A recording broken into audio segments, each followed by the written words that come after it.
ठळक बातम्या। अक्कलकोट तालुक्यातून काँग्रेस आघाडीला 5000 मताधिक्य मिळेल, आमदार मैत्रे यांची माहिती।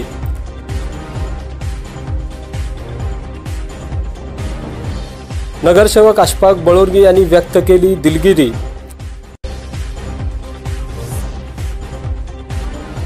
आणि अक्कलकोट येथे डॉक्टर आंबेडकर जयंतीनिमित्त भव्य मिरवणूक संपन्न। अक्कलकोट तालुक्यातून काँग्रेस आघाडीचे उमेदवार सुशीलकुमार शिंदे यांना 5000 पर्यंत मताधिक्य मिळेल असा विश्वास आमदार सिद्धाराम मैत्रे यांनी व्यक्त केला। ते काँग्रेस पक्ष कार्यालयात पत्रकारांशी बोलत होते। अक्कलकोट तालुक्यात मतांचे ध्रुवीकरण झाले असून जातीवर निवडणूक गेल्याने काँग्रेस पक्षाला कमी मताधिक्य मिळेल। सोलापूर लोकसभा निवडणुकीत सुशीलकुमार शिंदे हे 10 ते 15,000 इतक्या मताधिक्याने विजयी होतील असे शेवटी आमदार सिद्धाराम मैत्रे यांनी सांगितले। या प्रसंगी कृषी सभापती मल्लिकार्जुन पाटील, अरुण जाधव, नगरसेवक सद्दाम शेरीकर, भीमाशंकर कापसे, विश्वनाथ हडलगी आदी उपस्थित होते। तालुक्यातनं आम्हाला 3 ते 5,000 मतांची आघाडी मिळेल असा आम्हाला विश्वास वाटतो।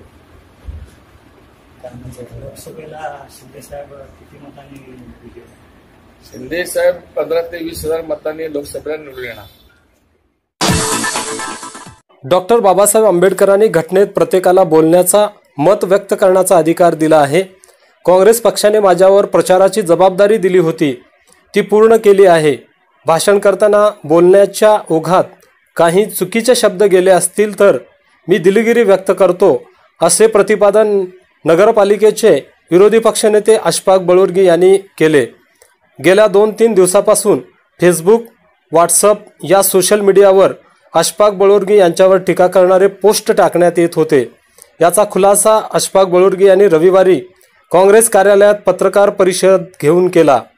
माझ्या बोलण्याचा काही मंडळींनी चुकीचा अर्थ काढला आहे। शहरातील शांतता सुव्यवस्था बिघडवू नका। लोकसभा निवडणुकीत मला टार्गेट करण्यात आले। माझ्या फार्म हाऊसची झडती घेण्यात आली। कोणी कसलाही विचार करू नये। राजकारण हे निवडणुकीपुरते असते।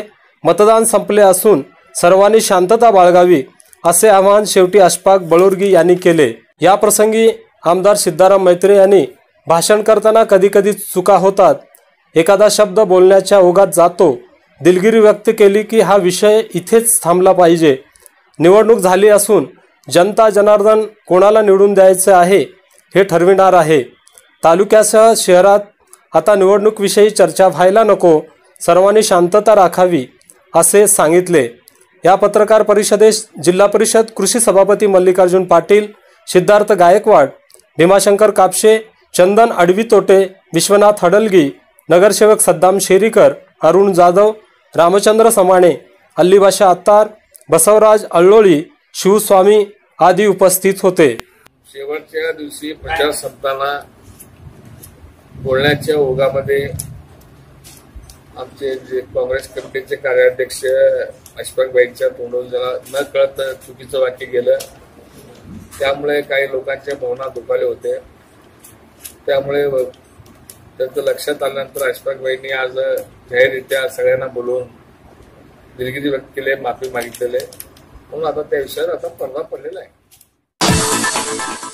पैशाने सर्व सुख मिळत नाही असे म्हणणे चुकीचे नाही, परंतु पैसा विचारपूर्वक मिळविला आणि औदार्याने खर्च केला तर तो सर्व प्रकारच्या सुखास पूरक ठरतो, असे प्रतिपादन सोलापूर येथील ज्येष्ठ पत्रकार हबप अरविंद जोशी यांनी केले। श्री वटवृक्ष स्वामी महाराज मंदिरात श्री स्वामी समर्थ महाराजांच्या 141व्या पुण्यतिथीनिमित्त आयोजित धर्मसंकीर्तन कार्यक्रमात प्रथम पुष्प गुंफताना ते बोलत होते। पैसा म्हणजे जीवन जगण्याचे साधन आहे। मनुष्य पैशाने आयुष्यातील सर्व भौतिक सुखाचा लाभ घेऊ शकतो, परंतु अंतरात्म्याच्या सुखाकरिता भक्ती मार्गच महत्त्वाचे कार्य बजावतो, असे शेवटी हबप अरविंद जोशी यांनी निरूपण केले। प्रारंभी हबप जोशी यांचा सत्कार देवस्थान समितीचे अध्यक्ष महेश शिंगळे यांनी केला। धर्मसंकीर्तनाचे आयोजक डॉक्टर हेरमराज पाठक यांनी स्वागत व प्रास्ताविक केले। या प्रसंगी पुरोहित मोहन पुजारी, आत्माराम घाटगे, विलासराव फुटाणे, शंकरराव पवार, शुभांगी पाठक, बाळासाहेब मैंदर्गीकर आदींसह स्वामीभक्त उपस्थित होते। अक्कलकोट येथील भीमनगरमधील सम्यक सामाजिक बहुउद्देशीय संस्थेच्या वतीने विश्वरत्न भारतीय राज्यघटनेचे शिल्पकार डॉक्टर बाबासाहेब आंबेडकर यांच्या जयंती उत्सवाची सांगता शनिवारी भव्य मिरवणूक काढून करण्यात आली। भीमनगर येथून सायंकाळी 7 वाजता डॉक्टर आंबेडकरांच्या मूर्तीची भव्य मिरवणूक काढण्यात आली। प्रारंभी डॉक्टर आंबेडकरांच्या मूर्तीचे पूजन DYSP प्रीतमकुमार यावलकर, राहुल गायकवाड, पत्रकार कमलाकर सोनकांबळे यांच्या हस्ते करण्यात आले। ही भव्य मिरवणूक शहरातील फत्तेसिंह चौक, येवन चौक, बस स्थानक, विजय कामगार चौक, कारंजा चौक, कापड बाजार, मेन रोड मार्गे काढण्यात आली। या मिरवणुकीचा शेवट भीमनगर येथे करण्यात आला। उपस्थित मान्यवरांचा सत्कार जयंती उत्सव समितीचे अध्यक्ष मेजर सचिन मडीखांबे व पदाधिकारी यांच्या हस्ते करण्यात आला। या मिरवणुकीत भीमनगरसह तालुक्यातील नागरिक, महिला, युवक वर्ग मोठ्या संख्येने सहभागी झाला होता।